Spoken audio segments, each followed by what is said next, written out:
नमो नमः छात्राः। बच्चों, आज हम आपकी पाठ्यपुस्तक के दूसरे अध्याय यानी द्वितीय अध्याय जिसका नाम है शब्द परिचय भाग 2 या जिसे हम आकारांत स्त्रीलिंग इस नाम से भी जानते हैं, इसका जो अभ्यास है उसके प्रश्नों के बारे में चर्चा करेंगे। तो आइए देखते हैं इसके प्रश्न। प्रश्न प्रथम है उच्चारणम कुरुत। इसमें आपको इन शब्दों को जिनको दिया गया है सिर्फ उच्चारण करना है, जैसे छात्रा, लता, प्रयोगशाला। ध्यान रहे सभी शब्द आकारांत स्त्रीलिंग हैं और इसीलिए इस पाठ में इनको एक साथ दिया गया है। तो ये आप स्वयं करें। प्रश्न 2 है चित्राणि दृष्ट्वा पदानि उच्चारयत, यानी चित्रों को देखना है जो बने हुए हैं और इनके जो नाम है उनका उच्चारण करना है। और इसमें ये ध्यान रखें कि आप उच्चारण के साथ इनका स्मरण भी करें, क्योंकि परीक्षा में चित्र देख करके उसका नाम पूछा जाता है। जैसे ये सूचिका है, ये चींटी यानी पिपीलिका, चाबी यानी कुंचिका, साइकिल यानी द्विचक्रिका, उत्पीठिका यानी मेज या टेबल, और मक्खी यानी मक्षिका, अग्निपेटिका यानी मैच बॉक्स माचिस, स्केल को मापिका और वीणा आप सभी जानते हैं। अगला प्रश्न है प्रश्न 2 वर्ण संयोजनम कृत्वा पदम कोष्ठके लिखत, यानी ये जो शब्द के वर्ण जो अलग अलग करके हमें दिए गए हैं इन्हें हमें मिलाना है और उसके बाद में जो शब्द उनसे बनता है, जो पद उनसे बनता है वो हमें लिखना है। तो इसमें हमें ये एक उदाहरण दिया गया है कि कुरुतः, कुरुतः, यहां से हमें करना है। उ अपने आप में स्वर है और द जो है इसके बाद में कोई स्वर नहीं है, इसलिए द आधा रहेगा। य के बाद में आ है तो या, और ना में लग जाएगी एक ही मात्रा ने, उद्याने। ऐसे ही सा के बाद स्वर नहीं है इसलिए स आधा रहेगा। था पूरा, ल ई लि क आ का, स्थाली का। घ अ घ ट ई टी क आ का, घ टी का। आधा स आधा रहेगा क्योंकि इसके बाद कोई स्वर नहीं है। त भी आधा रहेगा क्योंकि इसके बाद कोई स्वर नहीं है। और रा में लगेगी ई की मात्रा। स्त्रीलिंग, स्त्रीलिंग। मा प ई पी क आ का, मापिका। इस प्रकार हम इन्हें मिलाएंगे। और प्रश्न 2 जो है इसमें इसी प्रकार के जो हमने वर्ण संयोजन किया था उनका हमें विच्छेद करना है, यानी शब्द के जो वर्ण हैं उन्हें अलग अलग लगाना है, दिखाना है। तो सबसे पहले चटके, च में च और अ, ट में ट और अ, और क में के में क और ए। आप ये ध्यान रखें जिस अक्षर में हमें कोई भी मात्रा लगी हुई नहीं दिखती है और हलंत भी नहीं दिखता है, हलंत मतलब जैसे ये जो निशान है इसे बोलते हैं हलन, ये अगर नहीं दिखता है तो इसका मतलब है कि इसमें अ मिला हुआ है और अ के अलावा जो भी मात्राएं होती हैं वो स्पष्ट रूप से दिखाई देती हैं। तो चटके, धाविका में ध आ व ई क आ, धाविका। इसी प्रकार कुंचिका, ख पूरा है, ट में कोई स्वर नहीं है इसलिए आधा, और वा खटवा। छुरिका, छुरिका। इसके पश्चात प्रश्न 3 है चित्रों को देखकर संस्कृत में उनके नाम लिखने हैं। इसमें भी आपको इनको देख करके स्मरण करना है। उत्पीठिका यानी टेबल या मेज, पेटिका बॉक्स, नौका नाव, और चटका यानी चिड़िया। और एक चित्र है महिला, दूसरा है मापिका। इसके उपरांत वचनानुसारम रिक्त स्थानानि पूरयत। चतुर्थ प्रश्न में आपकी पाठ्यपुस्तक के अंत में बालिका शब्द के रूप दिए गए हैं, आप उनका स्मरण जरूर करें।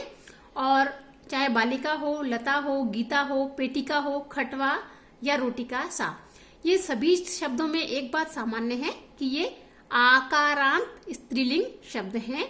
तो इनका जो रूप चलने का तरीका है वो एक ही है, चाहे वो लता लते लताः, गीता गीते गीताः, पेटिका पेटिके पेटिकाः, खटवा खटवे खटवाः, और सा ते ताः, रोटिका रोटिके रोटिकाः। ये सभी प्रथमा विभक्ति के रूप हैं और एक को देख करके हमें बाकी सब बनाने हैं। इसी प्रकार कोष्ठक से उचित शब्द को चुनकर वाक्य भरना है। इसमें हमें ये ध्यान रखना है कि ती अगर है तो एक वचन, तह है तो द्विवचन और अंति है तो बहुवचन। इसके अनुसार हम इसे करेंगे। तो यहाँ पर है तह, तो द्विवचन का अजय यानी 2 बकरियां चरती हैं। यहाँ पर अंती है तो बहुवचन द्विचक्रिकाः सन्ति यानी साइकिल्स हैं। और यहाँ पर ती है तो एक वचन नौका चलती। यहाँ पीती है तो सूचिका अस्ति। और यहाँ अंती है तो मक्षिकाः उत्पतन्ति। ये वचन के अनुसार हमें से भरना है और इसके लिए हमें शब्द रूपों का स्मरण होना आवश्यक है। और यहाँ वही है सा ते ताः इत्येतेभ्यः उचितं सर्वनाम पदम चित्वा रिक्त स्थानानि पूरयेत्। हमें इसमें सर्वनाम शब्द को रखना है संज्ञा शब्द की जगह।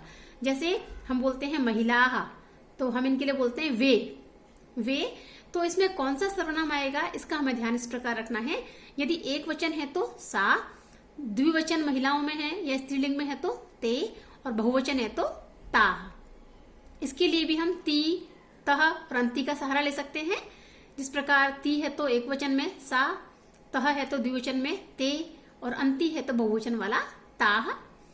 तो यहाँ है महिलाः धावन्ति, ताः धावन्ति, सुधा वदति, सा वदति एक वचन, जवनिके द्विवचन है तो ते, और यहाँ फिर बहुवचन है तो ताः, और यहाँ द्विवचन है तो ते। सप्तम प्रश्न में कर्तृपद को चुनना है, रिक्त स्थान भरने हैं। जैसे संति क्या है, पुष्पमालाः संति, ये बहुवचन है और बहुवचन की क्रिया है तो संति। यहाँ हमने बहुवचन के हमारे पास 2 शब्द हैं सिंगाः और पुष्पमालाः। तो हमने पुष्पमाला को क्यों लिया, क्योंकि अगर हम सिंघा को लेते हैं तो सिंगाः गर्जन्ति सही होगा, जबकि पुष्पमालाएं नहीं गरज सकती, इसलिए हमने लिया पुष्पमालाएं हैं। फिर है बालकः पश्यति, यहाँ हमारे पास एक वचन का रूप चाहिए हमें, तो बालकः जो है वो और लेखिका ये दोनों एक वचन के हैं, लेकिन जो बालक है वो पश्यति सही होगा, क्योंकि लिखति में लेखिका ही सही उचित होगा। इसीलिए बालकः पश्यति, लेखिका लिखति, शेर गरजते हैं तो सिंगाः गर्जन्ति, और त्रिचक्रिका चलती, ये भी एक वचन का है, लेकिन त्रिचक्रिका यानी जो 3 पहियों वाली जो साइकिल है या 3 व्हीलर जो है वो चलता है। तो शब्द के अर्थ को और उसके वचन को देख करके हमें जो सही रूप यहाँ लगे वो हमें भरना है। अंतिम प्रश्न है मंजूषा से कर्तृपद के अनुसार। कर्तृपद का मतलब होता है कर्ता या सब्जेक्ट, उसके अनुसार क्रियापद। क्रियापद का मतलब होता है धातु पद या वर्ब, उसको चुन करके हमें रिक्त स्थानों की पूर्ति करनी है। इसमें भी 2 चीजों का ध्यान रखना है, एक तो वचन और दूसरा थोड़ा उसका अर्थ सही लगे। जैसे सौम्या, अब सौम्या क्या कर सकती है, इसमें हमारे पास सबसे पहले ये देखना है कि सौम्या एक वचन है, तो इसमें एक वचन का कौन कौन है। एक वचन का सिर्फ एक ही शब्द है नृत्यति, तो बिना सोचे हम लिख देंगे सौम्या नृत्यति। उसके बाद चटके और बालिके, ये 2 जो हैं ये द्विवचन के हैं, तो चटके यानी चिड़िया, बालिके यानी बालिकाएं, 2 बालिकाएं। अब इनमें चिड़िया क्या कर सकती हैं, तो चिड़िया गायतः उचित नहीं होगा, इसलिए चटके विहरतः, विहरतः मतलब चिड़ियाओं का फुदक फुदक के चलना। और बालिके यानी 2 लड़कियां, गायतः यानी गाती हैं, तो ये दोनों ही अपने अर्थ के अनुसार उचित हैं। उसके उपरांत छात्राः और जनाः, ये जो हैं ये दोनों ही बहुवचन के रूप हैं, और हमारे पास बहुवचन की 2 क्रियाएं हैं, लिखन्ति और पश्यन्ति। तो छात्राः के साथ में लिखन्ति उचित होगा, क्योंकि ये पढ़ने वाला काम है, और छात्राः जो हैं ये भी विद्यार्थी हैं। और जनाः पश्यन्ति यानी लोग जो हैं वो पश्यन्ति यानी देखते हैं। तो इस प्रकार कर्तृपद या क्रियापद को लगाते हुए हमें उसके लिंग वचन विभक्ति का ध्यान रखना है, और उसके साथ ही जो शब्द है उसके अनुसार उसका अर्थ जो है वो भी सही हो, उचित हो, इस बात का ध्यान रखना है। तो आज का ये अभ्यास कार्य यही समाप्त होता है। आपको कोई शंका हो या कुछ पूछना हो तो आप मुझसे पूछ सकते हैं। धन्यवाद।